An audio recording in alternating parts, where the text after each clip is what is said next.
Okay, in this video we're looking at a basic example to do a simulation. And the simulation that we're looking at here is an epidemic. We're in the middle of the COVID-19 epidemic or pandemic. So we're looking at a very simple simulation of that. Okay, so the basic idea behind many simulations is you have some starting state. So the starting state in our simulation is a dictionary that keeps track of the number of people that have not been exposed. 100,000 is roughly the population of the county that I live in.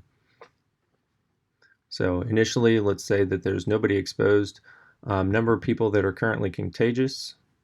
How many people are no longer contagious, either because they've recovered or become uncontagious for some other reason.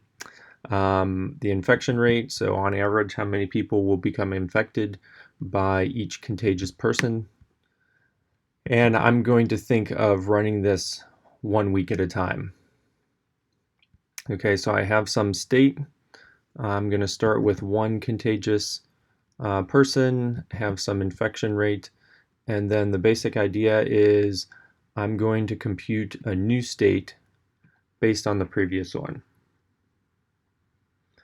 So in my setting, the number of contagious people is, I'm going to take how many were contagious before the previous week, and what's the infection rate. If I start with 1.1 for the infection rate, and I start with one contagious person, then next week I have 1.1 contagious people. That's not a real number of people, but for the simulation, that's okay. Okay, so each person that was contagious last week will now have infected that many people in the new week. The number of people that have not been exposed is going to go down by that amount. We just infected that many people. So there's the minus equal. And then we're going to remove, just for my simulation, people are only contagious for 1 week. That's probably not true for COVID-19, but as a starting point for simulation. And then I increase the week number. Once I've done that, then I copy that state I just created into, now that's considered to be the current state. I'll print it, and then it will keep going. And for my simulation, you can have a certain number of iterations you want to do. I'm just going as long as there are people that have not been exposed. I'm just going to run this and see what it looks like.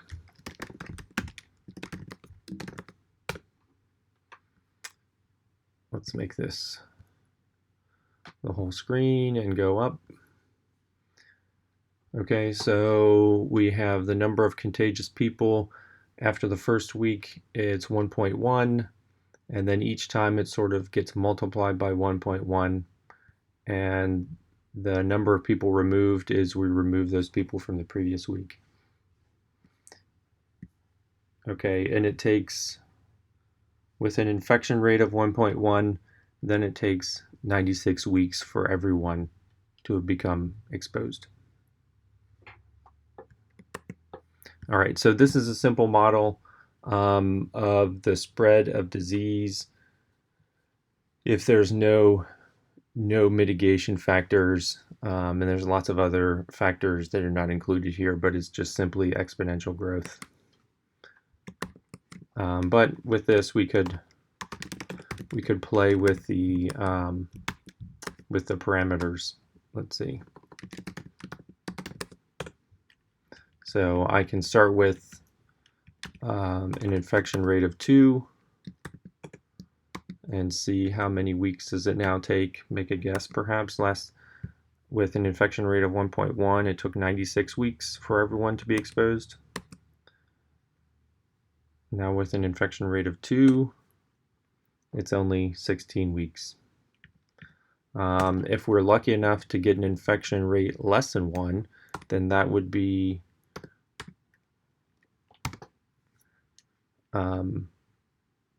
the number of people would be going down. Let's say that we have an infection rate of 0.8 and we start off with 1,000 people infected. Then the next week we'll only have 800, and so on. So we would potentially completely have an infinite loop. Okay, let's leave that as an exercise. We'll leave it as 1.1 for now. So we should be able to, you can debug that.